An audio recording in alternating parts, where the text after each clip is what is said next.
Good morning, lovely people. How are you all doing today? I hope you're well.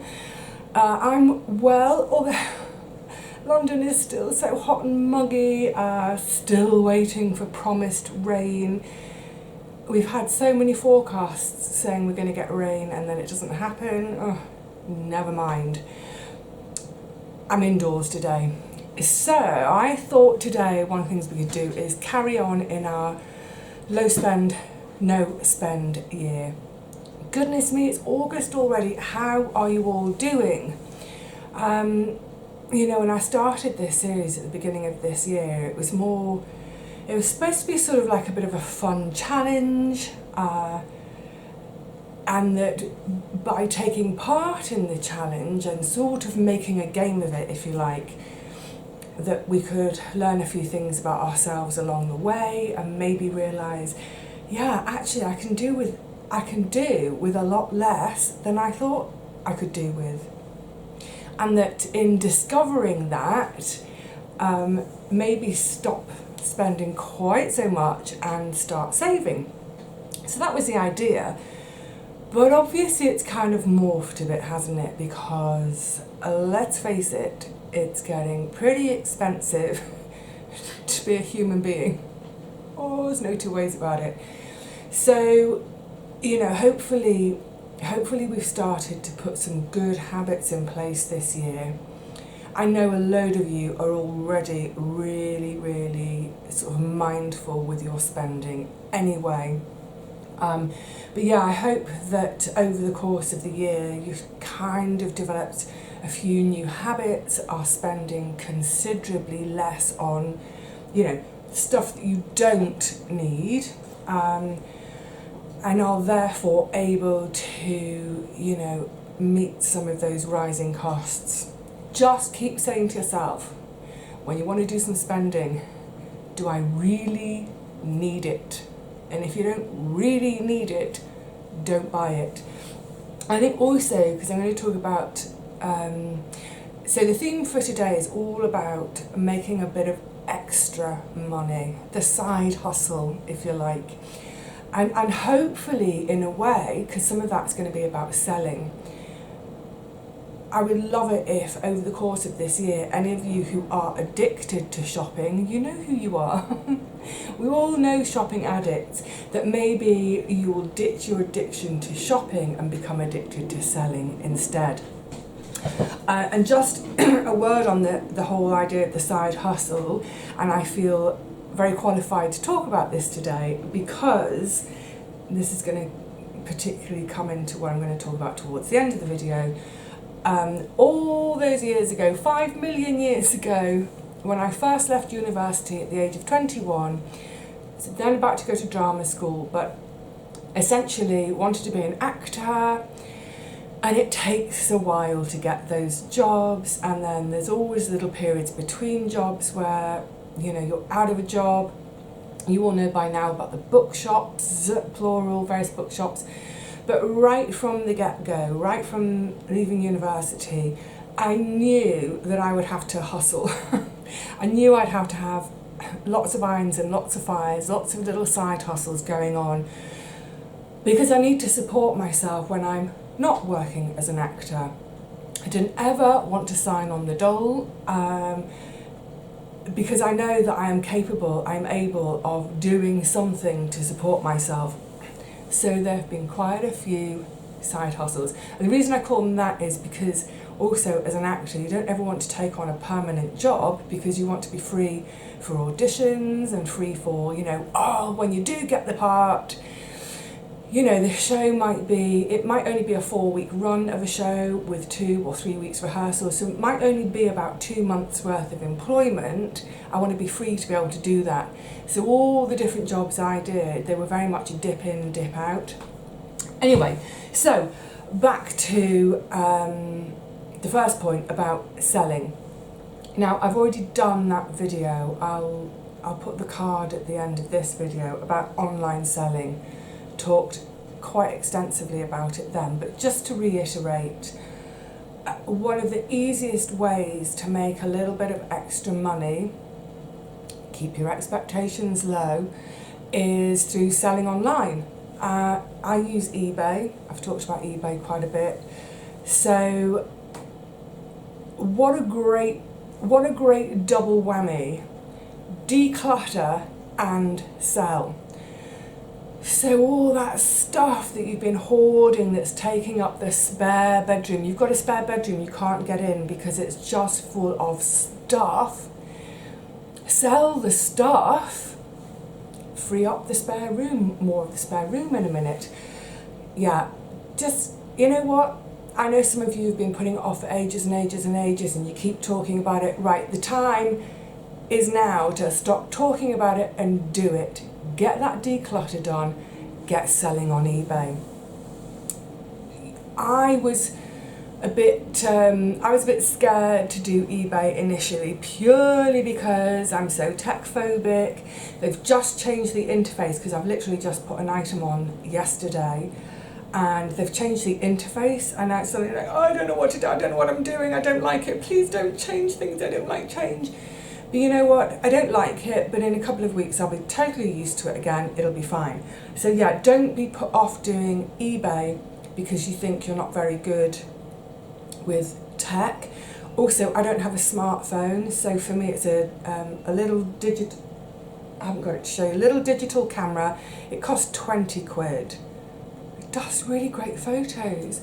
Bought that, I don't know, 12 years or so ago, whenever it was that I started doing eBay. Digital camera, I've got my laptop anyway, that's all I needed to get going and get on with it. And over the years I've done pretty alright for myself from eBay. Like I said, and there's all sorts of other auction sites, of course there are, but it is, I think it's one of the easiest ways to make extra money, especially if you're working full-time as well. And I think that's the other thing about the videos for this year. It's been mainly, excuse me while I have a gulp, it is still really warm. I've been trying to aim this mainly at, you know, folk who do have some sort of an income. Maybe you're wanting to go down to one income instead of two. I think that's probably not realistic at the moment anymore with the way things are going. But yeah, if you've got some sort of fixed income and you want to generate a little bit more, or save, stop spending so that your bit of fixed income goes further. Yes, so selling stuff online, and of course car boot sales, yard sales like you would say in North America. Just have a really good rummage through your stuff and get selling. Something else you could think about if you're going to do it around about now is have a really good rummage. By the way, I find that eBay in January and February not so good. People have spent up because of Christmas. People have got themselves into debt for Christmas. Please don't do that. But have a really good rummage now and get selling right now, this summer. And if there's a few items and you think, oh, I just don't know, you know what? Box them up, set them aside. And if, say, by the beginning of November, you haven't even looked at them again, get selling. Get selling, try and sell before Christmas, while people still have a few pennies. I think auction sites, I think they're probably going to do quite well over the coming months, purely because I think so many people are looking for second-hand bargains rather than buying new at the moment. So yeah, give it a go. And the other thing briefly talked about is the idea of selling your crafts. And again, I don't think any of these things, selling on eBay, selling your crafts, whatever, I think it's nigh on impossible to make the equivalent of a full-time living wage doing any of these things. It's so hard to. The market is competitive. However, if you kind of approach it as it's something that you're doing to supplement what you've got coming in already, then it could be a help. So with things like, you know, knitting, crochet, sewing, it's very straightforward. You do the thing that you do, and then, you know, you can sell on eBay, you can sell on Etsy. Etsy has fees involved, so that might not be quite so applicable. Again, go back to that eBay, the online selling video I made for more detail.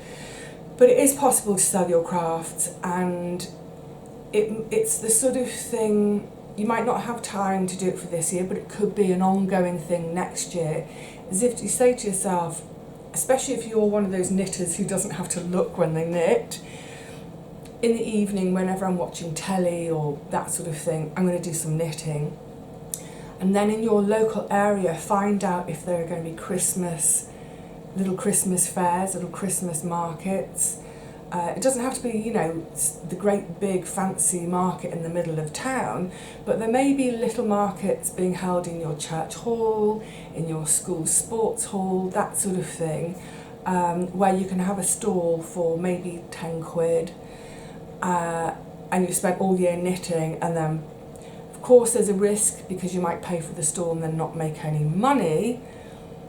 That's why I like the online selling, but it's worth looking into. And if you are a crafter, knitter, whatever it is, just keep at whatever it is that you do, building up your stock. But see it as a supplement. It's never going to be your full-time job. Well, unless, you'd have to be extremely lucky and find a very rich market. Something else that's not the knitting and selling all those, but things like cosmetics. So Michelangelo balm, for instance. Yes, you can sell those things online too. Again, Etsy would be the place to look. But with any kind of cosmetics, and I think this is probably true for foodie things too, there are really, really strict rules about, things like labelling. Everything has to be labelled correctly, batch numbers, dates, etc, etc, etc. There is a ton of information online about that, which I'm not going to go into now because it's honestly there's masses.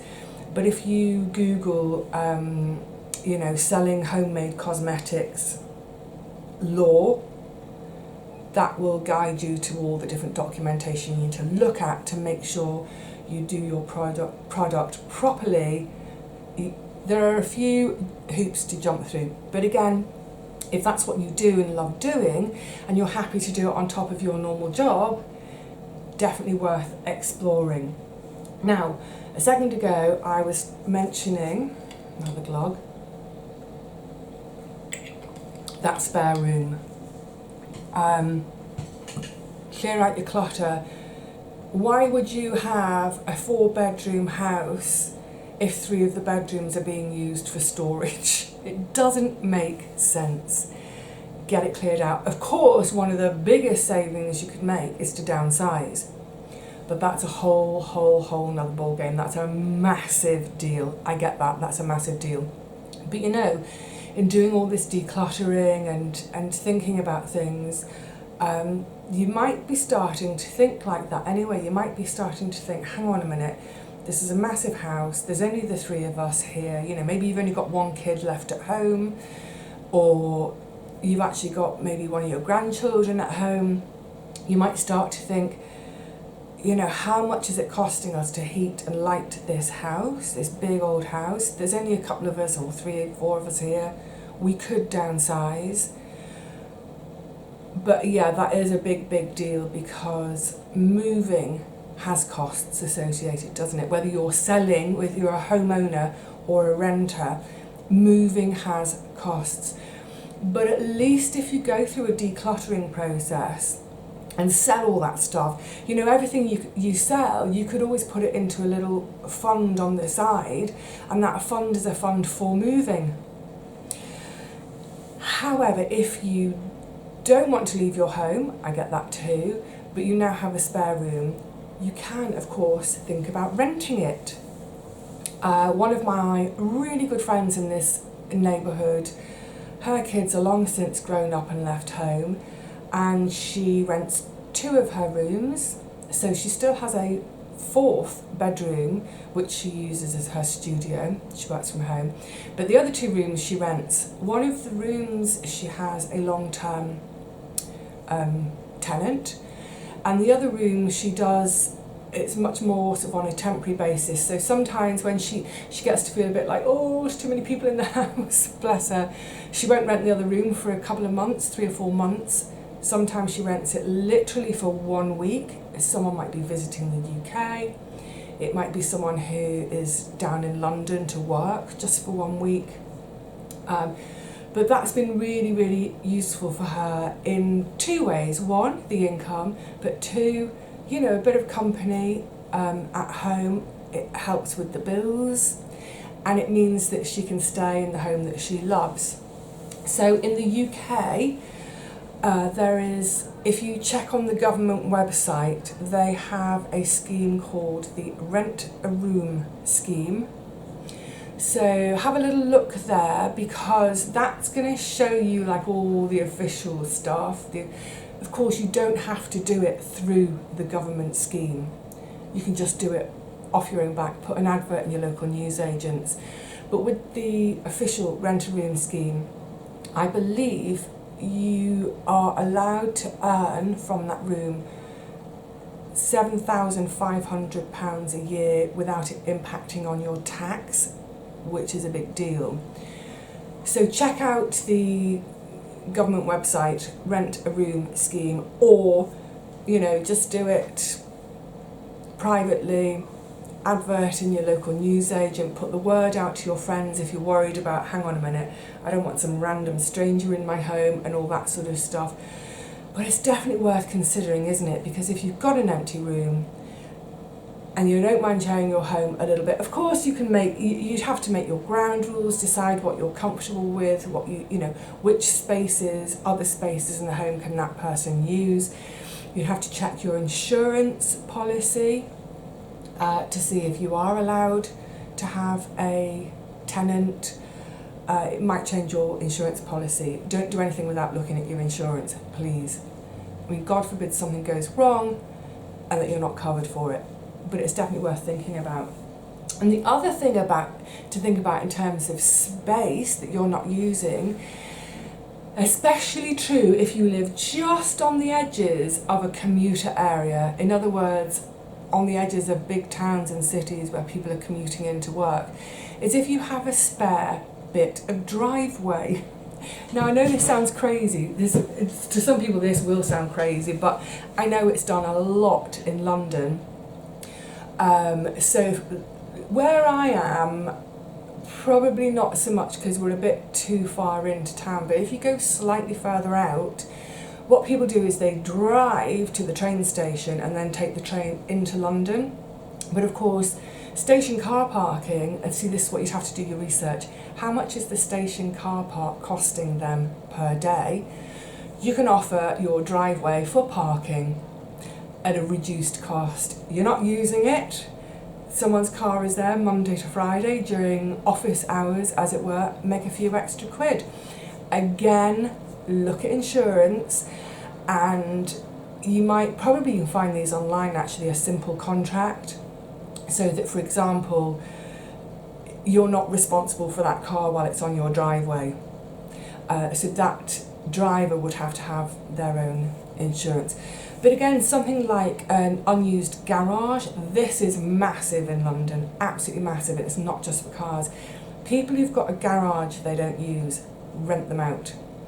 Some people rent them to put their car into. The thing in London is, if you park your car on the street, the insurance goes sky high. If you park your car off the street, either on a drive, better still a garage, your insurance comes down. So people are desperate for garage space. But some folk rent garages not for their car, but for storage, for use as a music practice place, you know, banging drums, that sort of thing. Again, this is all about just thinking outside of the box, thinking about what do I already have that I can use without it being too much of a palaver, without it being too much extra work for me.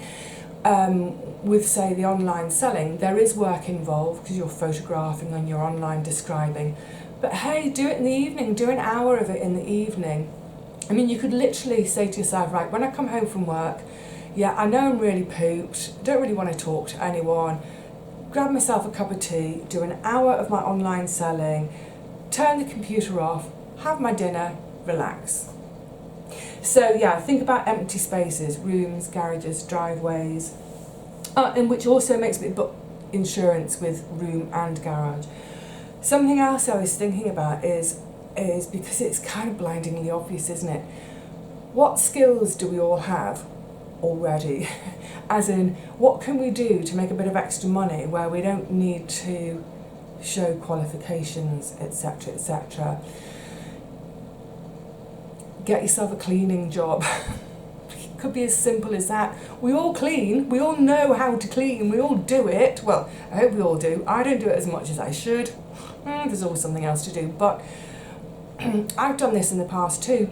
And literally, you might, again, you could put a notice in your newsagent's window, join your local Facebook group. I know people don't like doing Facebook, excuse me a sec,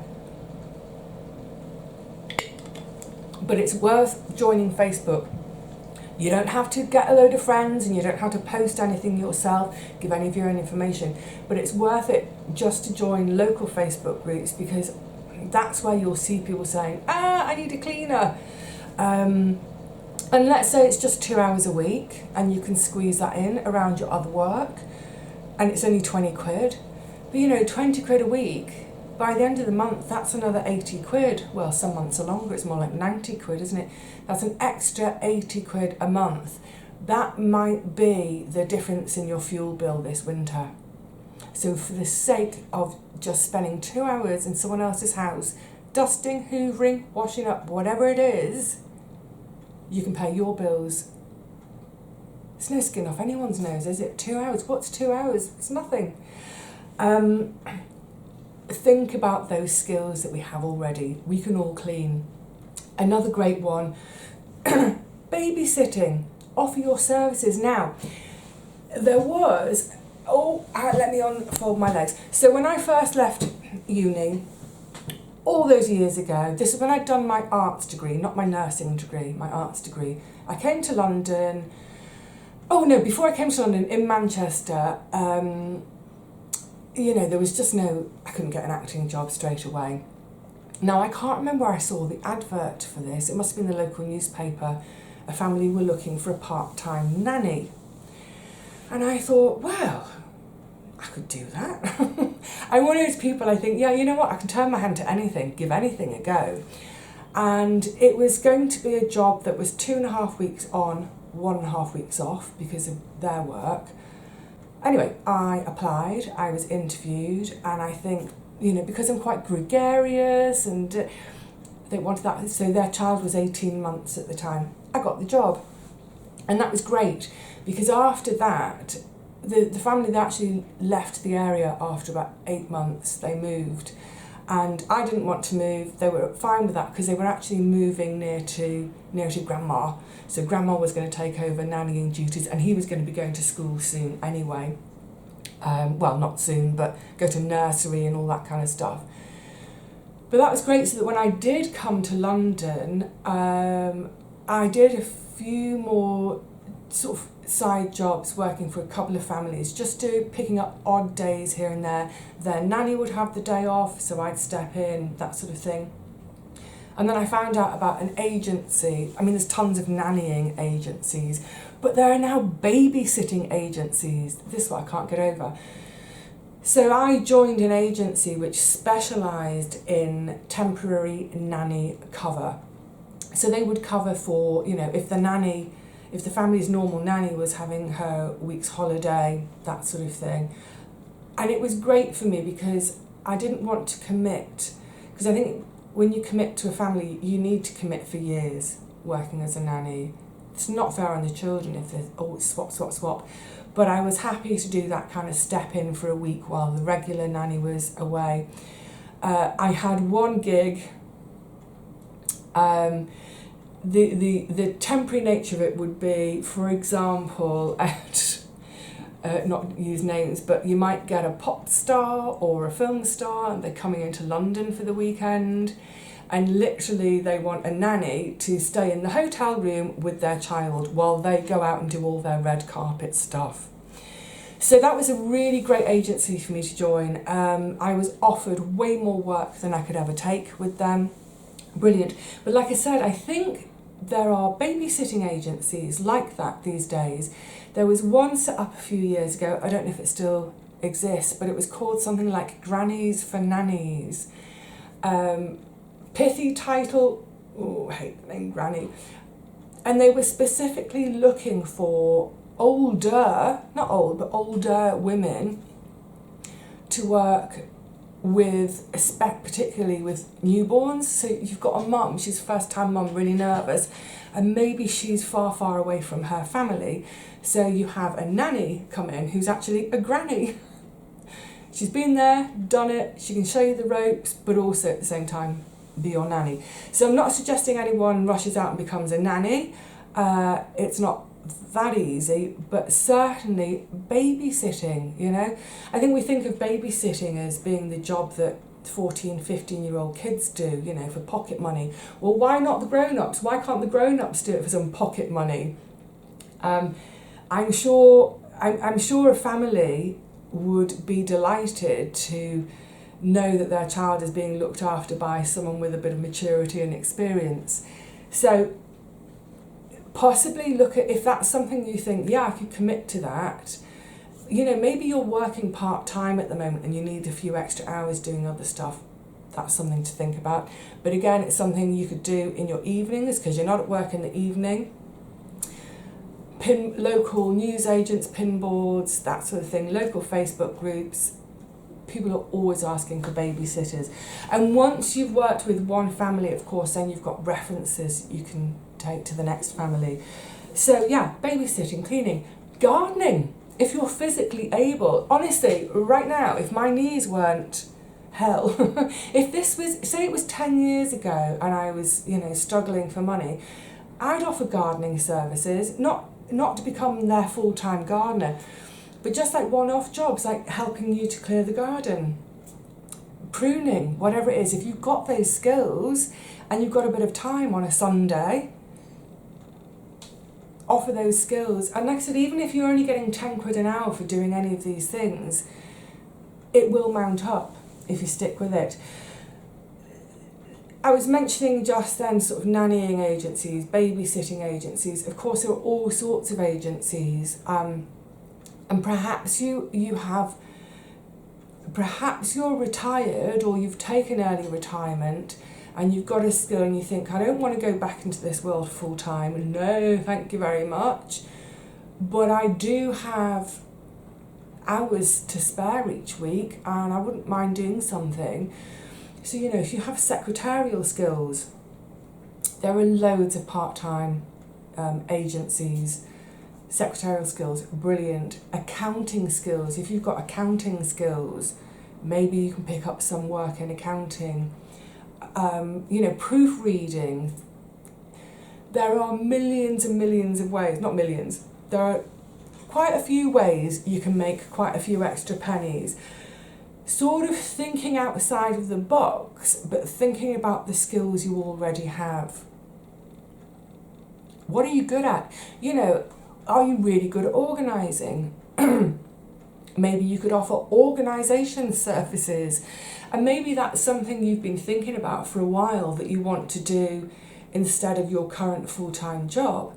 Maybe now is the time to start to explore. Stay in your full-time job. Listen, none of us should be taking any risks with our jobs and our money at the moment. Please don't anyone dive off at the deep end and discover it's really, really hard.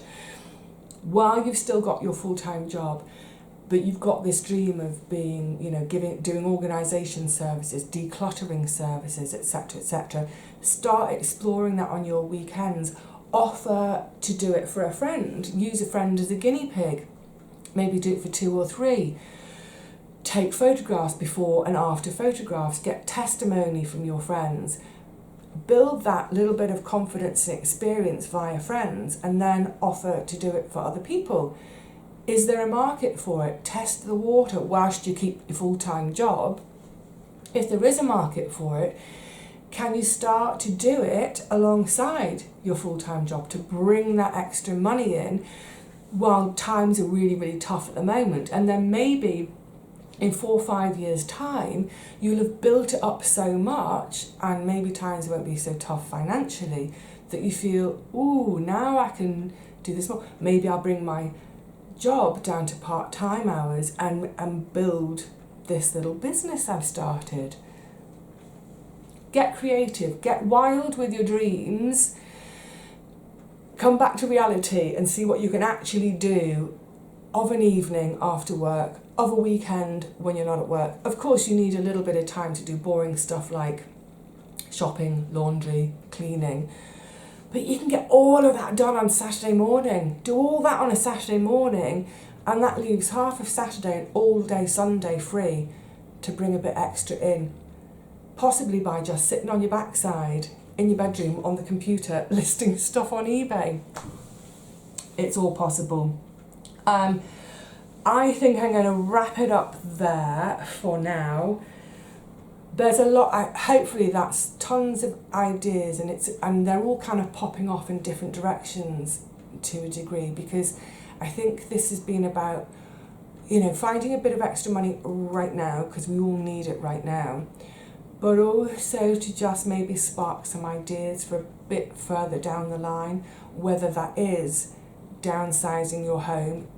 I know that's massive, that's really, really, truly massive, but maybe a voice in the back of your head has been nagging away at you about this for some time, and maybe now it's time to really kind of bring it forward, put it on the table and say, is this something that we really need to now properly start to not just think about, but begin to act upon? So yeah, lots of ideas. I hope those ideas will keep you busy, out of mischief, and out of the shops. That's the big thing. Stop spending, start selling. Do you remember right back at the beginning of the year as well, one of the things I suggested was, whether it's on your phone or on your computer at home, your laptop, whatever device you use, I suggested you remove all the shopping websites from your phones. Did you do that? I hope you did. I hope you haven't been shopping on rubbish that you just don't need. Let me know how it's going. I started a savings account at the beginning of the year, if you remember, and literally every bit extra that was coming in over and above what I need for my bills, food, and what have you, went into that account. I'm so glad I started that account, because then obviously I had that little trip with my sister, which cost quite a bit more than I anticipated it was going to cost, but that's what my savings went on. Obviously that trip has been and gone now. I've got that little fund going again, and that's going to be helping me when I do my move. I've already got a little moving fund on the way, but it's just another little bit of backup for me for when I move. So yeah, I hope you all got your savings accounts set up. Like I said though, I think the way this year has gone, it's maybe now not so much about making savings or putting savings away, but rather being more frugal with how we use our money in order to now support these big bills that are coming each day, aren't they? Alright lovelies, I will see you all again really soon, I hope. By the time I see you again, I hope it will have cooled down quite a bit more, and I hope we'll have had some rain. Until then, take care lovelies. Let your mind fire off ideas. Right, you know what, the other thing, sorry I should have said this.